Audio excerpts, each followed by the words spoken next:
지금 그래서 이 제일 중요한 지금 백현동과 쌍방울 대북송금 이 지금 이렇게 지금 판판이 거의 뭐 법정에서 이렇게 검찰 주장이 깨졌는데 자 그러면 그 위증교사 혐의 부분 위증교사 혐의를 볼까요? 네 지금 국힘에서는 일부 이게 뭐 재판부에서는 이미 위증교사 혐의 부분 일부 인정이 됐다. 네, 지금 그렇죠. 뭐 그렇게 얘기를 하고 있지 않습니까? 그렇죠. 근데 그거 내용을 한번 좀 봐주시면 될 것 같은데요. 그건 진짜 말이 안 되는 겁니다. 잠깐만요. 그나마 지금 뭐 위증교사 혐의는 저 슬라이드 65페이지를 좀 띄워주시죠. 네. 여기서 한 페이지씩 넘어가면은 이제 사안의 개요는 이제 최초로에 대한 고소를 취하고 이재명 변호사를 혼자 싸워야 돼도 더 불리해지지 않겠냐 하면서 이제 최초로를 이 취지는 최초로에 대한 고소를 취하고 이재명으로 몰고 가자 이런 거예요. 이런 얘기입니다. 두 번째 그 다음 슬라이드요. 그 다음에 그 객관적 사실 요거는 이제 이 대표님이 정리하신 건데 2012년 당시 성남시 정가에서는 소문이 파다했다는 거예요. 요 내용이 네. 최초로 고소 취하고 이재명으로 몰고 간다 이게 사실이라는 거죠. 이게 사실인데 이게 인정이 안 되고 그 다음 페이지요. 예. 그 다음 슬라이드. 네, 그 다음 걸 보시면 네. 이제 구체적 진술을 보면은 이게 이제 아까 말한 대로 최초로에 대한 고소를 취하고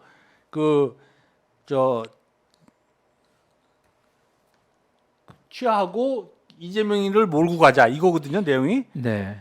그 다음 페이지를 보면 이제 KBS 측이 앞으로 어떻게 할 것인지 이야기는 하지 않았다 이렇게 나왔잖아요. 그러니까 어떻게 할 거라는 게 뭐 최초로에 대한 고소를 취하느냐 말아야 이거죠. 이거에 대해서 아무 말도 없었다고 진술했어요. 증언을 네. 했잖아요. 최초로에 대한 고소 어떻게 할지 앞으로 어떻게 할 건지 얘기는 하지 않았다. 그죠? 맞는 얘기예요. 이게 그 다음 페이지부터. 네. 이 협의가 근데 언제 있었냐? 구속되기 전에 있었다. 그렇게 얘기를 했고 요 다음에요. 그 다음에 이제 협의를 왜 했냐? 선거 전에 KBS를 상대로 한 일이 언론에 불거지면 우리한테 실익도 없다. 그래서 협의를 했다. 이재명한테 몰아가기 위한 게 아니고 그냥 하여간 자꾸 싸우는 게 KBS랑 싸우는 게 안 좋아서 협의를 했다. 이렇게 얘기를 한 거예요. 화해를 위한 협의를 했다는 거예요. 그 다음이요. 그 다음에 여기 보면 이제 정확하게 나와요. 어떤 협의를 했냐? 고소 취하는 협의를 했다는 거잖아요. 아까 네. 검사 주장은. 네. 근데 구체적인 내용에 대해서는 기억을 잘 못하겠습니다. 이랬어요. 그러니까 최초에 대한 고소를 취하기로 하고 이재명한테 몰고 가기로 했다. 이런 얘기는 구체적인 얘기는 나는 기억을 못한다 이랬어요. 최초에 대한 고소 취하는 기억을 못하는 거예요. 그렇게 진술했어요. 그죠? 다음이요. 예. 어떤 협의? KBS에 대한 별도의 민사소송에 대한 협의였나요? 그러니까 KBS에 대한 고소를 지속하느냐 취하느냐.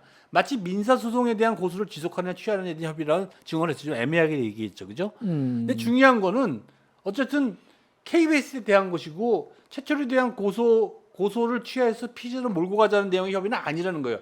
별도의 민사소송에 대한 협의였냐. 그 부인은 안 했으니까. 이게 그 다음이요. 결국은 뭐 전체적인 내용은 최초로는 취하고 이재명 쪽으로 몰자라는 내용의 협의가 아니라 이게 지금 검사의 주장이거든. 이렇게 이재명 그 당시 시장이 이재명 변호사가 그때 이렇게 요청을 했고 이렇게 진술이 됐다. 네. 그런 건데 실제로는 최초로에 대한 취소 얘기는 없었고 기억이 나지 않는다라고 진술을 한 거예요. 네? 그게 마지막 진술이라고요.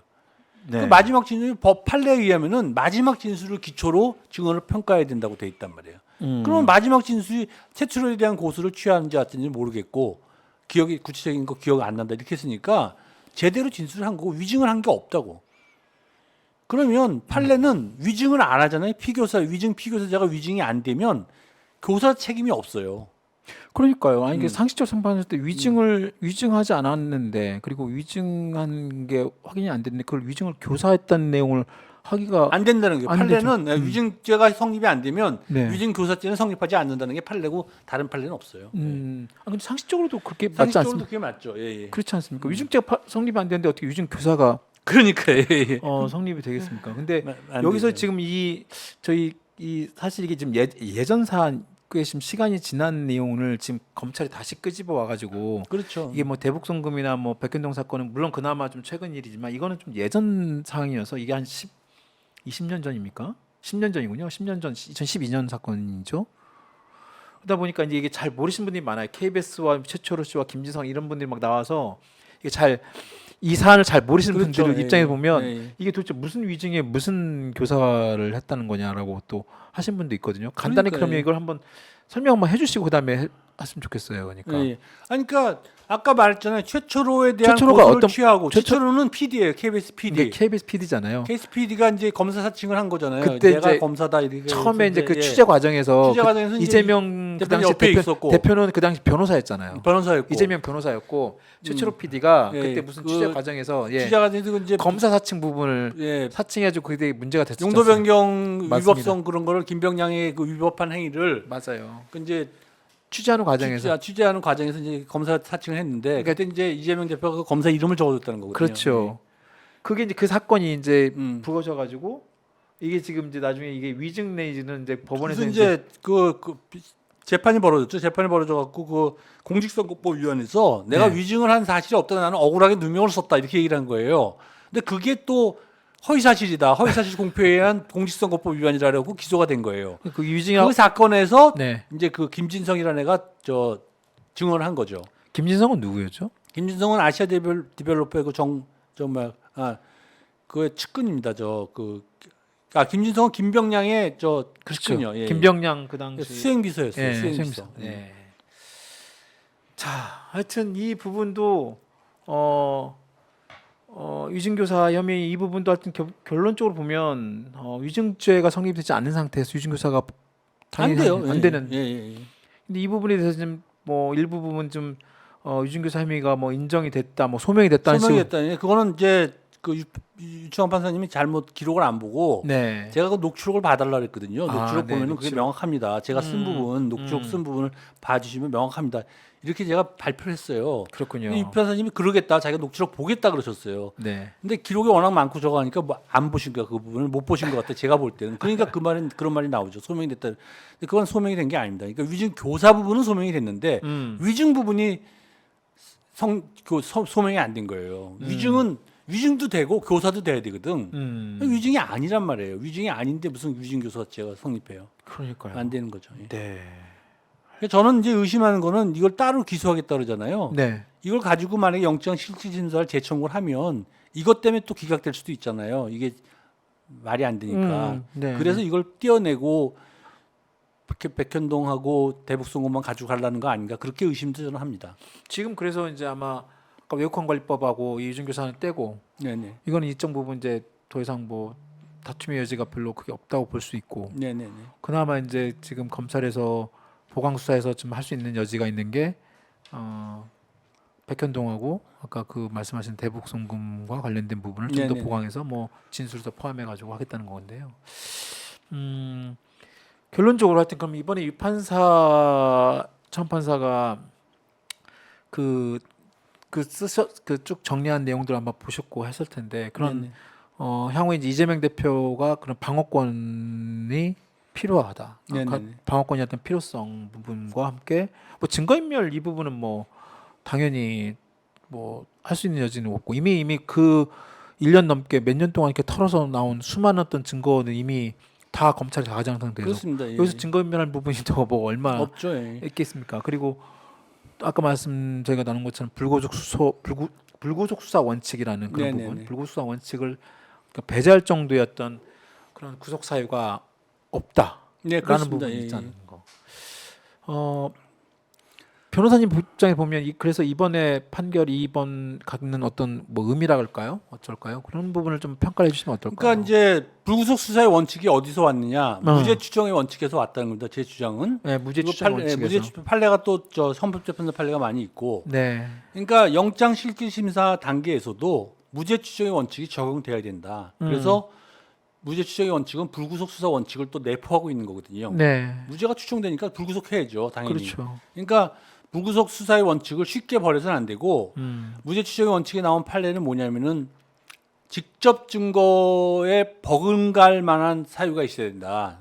무죄 추정의 원칙을 배제하려면 불구속 수사 원칙을 배제하기 위해서도 직접 증거에 버금가는 증거가 있어야 된다. 이렇게 제가 주장을 했고 네. 주장한 판사님 그거를 일부 직접 증거가 없는 이 사건에 있어서는 그 내용 방어권을 쉽사리 배제할 수 없다. 배제할 수 없다. 이렇게 쓰셨잖아요. 네. 그러니까 저는 그 무죄 추적의 원칙 판례를 유창원 판사님이 그거를 잘 인용을 하신 잘 걸로. 인용하신 거라고 저는 봅니다. 그렇군요. 예. 그래서 앞으로 그게 유창원 부장판사님이 그 견해가 앞으로 영장실질심사에서도 그게 적용되지 않겠냐 이렇게 생각을 합니다. 사실 그러니까 그 일반인들 입장에서 보면 그 구속영장 실질심사 사실 받는 것 자체가 굉장히 큰 어떤 네네. 뭐 부담일 수 있고 또 그 심사를 받으러 가는 것 자체가 이미 나는 죄인이다라고 이제 네네. 판단되거나 그리고 또 주변에서 또 그렇게 얘기를 어떻게 보면 낙인 효과라고 할 수 있고 네, 그렇습니다. 실질적으로 방금 말씀하신 것처럼 무죄 추정의 원칙에 따라서 불구속 수사 그러니까 네네. 기본적으로 이제 우리나라 헌법이 내주는 형법이 갖고 있는 그 불구속 수사 원칙에 따르면 네네. 그게 말씀하신 것처럼 그 무죄 추정의 원칙에 따라서 불구속 수사 원칙이 당연히 이어져야 되는 것이고 그렇습니다. 예. 이번 그 이재명 대표의 그 영장 실질 심사의 그 기각 그런 내용도 네네. 거기에 아마 그 비춰봤을 때 네네네. 앞으로 있을 그런 법원의 어떤 그런 판단에 굉장히 영향을 많이 미칠 수 예, 있다. 예. 그리고 이제 이 사건에서는 네 가지 범죄 전부 다 무죄잖아요. 무죄. 특히 직접 증거라는 부분에서 되게 예, 증거도 없고 네. 전 무죄죠. 예, 예. 적극적으로 반대의 증거가 있잖아요. 반대의 증거를 저희가 제시한 거고 그렇습니다. 죄가 되지 않는다는 증거를 제시했고 법리도 제시를 했고. 네. 그러니까 하여튼 이번 건은 지금 이제 그 뭐 사례를 쭉쭉 정리를 해주셨는데 어떻습니까? 한동훈 장관은 있지 예. 않습니까? 한동훈 장관 그거 한동훈 간단히 볼까요? 네, 한동훈 장관이 국회에서 이번 건을 두고 이제 국회에서 피의사실 공표 네네네. 그 위법 논란이 있었습니다. 네네네. 국회 그게 체포동의안 청구할 때 법원 판단 결과를 이제 입장을 두고 여러 가지 말도 많고 예, 그랬는데 그거 97페이지 슬라이드를 한번 보시죠. 네, 그거 한번 97페이지. 좀 내용을 좀 보면서 말씀을 좀 주셨으면 좋겠습니다. 네. 이게 이제 글자 수입니다. 지금 93조에 따라서 한동훈 장관 측에서는 이게 피의사실 공표가 아니고 네. 국회법 93조에 따라서 의안 설명을 한 것이다 이렇게 주장하고 있어요. 네. 의안 설명은 300자, 380자, 기껏해야 1000자. 근데 이번 이재명 대표 사건은 9,623자예요. 글자 글자 수를 보면은 말이 안 되는 거예요. 이게 대법원 판례는 수사기관의 발표는 객관적이고 충분한 증거나 자료를 바탕으로 한 사실을 발표해 한정해야 한다. 이렇게 얘기했고 무죄 추정의 원칙에 반하여 유죄를 속단하게 할 우려가 있는 표현이나 추측, 예단을 불러일으켜서는 안 된다. 그러면 피의사실 공표가 된다는 거예요. 피의사실 공표가 되는 겁니다. 지금 아까 제가 4개의 범죄 다 죄가 안 되잖아요. 명백히. 네. 그런데 죄가 된다고 얘기를 했거든. 한동훈 명백히 죄가 된다고 얘기했잖아요. 이거는 뭐 누가 봐도 꽤 확실하게 죄가 됩니다라고 썼단 말이에요. 객관적인 그런 표현이 아니고 객관적이고 충분한 증거나 자료를 바탕으로 한 게 아니란 말이에요. 9,623자를 피의사실 공표를 한 거예요. 예. 아니 이거 우리 변호사님 만드셨습니까? 아니 이건 인터넷 난 거, 기사에 난 거를 기사에 난 거 있습니다. 정리한 거를 제가 그렇군요. 이거 아니 근데 발견한 거죠. 저도 지금 이 글자 수 나온 거는 저도 사실 처음 봐서 그런데요. 예. 한동훈 장관이 저번에 백현동 사건 그다음에 대장동 사건 했을 때 7,460자, 9,623자를 발언량 그러니까 글자 수 발언량이 적게 나왔다는 거잖아요. 그것도 줄여서 2만 자인데 원래 맞아요. 그 발표 그 줄였다고 하는 거죠. 줄였다고 그거는 서면으로 대체했다 그래요. 그러니까 2만 자가 안 가서 그러니까 피의사실 공표는 2만 자 기준으로 하는 게 맞잖아요. 피의사실 공표가 된 거죠. 앞서 지금 다른 장관들 예를 들어서 300자. 뭐 추미애 장관이랄지 뭐 황교안 심지어 네네. 뭐 과거에 그런 장관들의 그 박상기 장관 뭐 700자, 760자, 많으면 700자, 보통 한 300자, 500자. 그러니까 이게 이제 어떻게 보면 의안 설명 이런 게 그렇죠. 내용이죠. 의안 설명이 이게 내용이죠. 이게 왜 되는 거죠. 피의사실 공표를 근데 뭐 하냐고, 2만 자, 막 9,600 이거는 사실상 피의사실 공표를 위한 거죠. 그렇군요. 예. 의안 그러니까 설명이 이렇게 많이 필요가 없죠. 지금 의안은 300자면 되는 거고. 그러니까요. 변호사님께서 잘 가져오셨네요. 대법원 네네네. 판례 이 부분도 한번 정말 이거는 다시 한번 많이 아셔야 될 것 같습니다. 수사기관의 네네. 발표는 객관적이고도 충분한 증거나 자료를 바탕으로 객관적이고 사실. 충분한 증거가 아니고 다 증거 능력 없을 증거만 가지고 인용한 거예요. 죄가. 그러니까 이번에 대북 한동훈, 송금 같은 한동훈 부분은 장관 얘기한 거죠. 증거 능력 없는 그리고 앞으로도 증거 능력이 인정되지 않는 증거를 가지고 피의사실 공표를 한 거예요. 그러니까 객관적인 증거, 자료나 증거가 아니죠. 아니 법무부 장관이 스스로 이런 대법원 판례가 나와 있는 내용들을 스스로 어기면서 국회에서 그런 내용들을 발표하고 얘기를 한 거야. 급하니까. 급하니까요.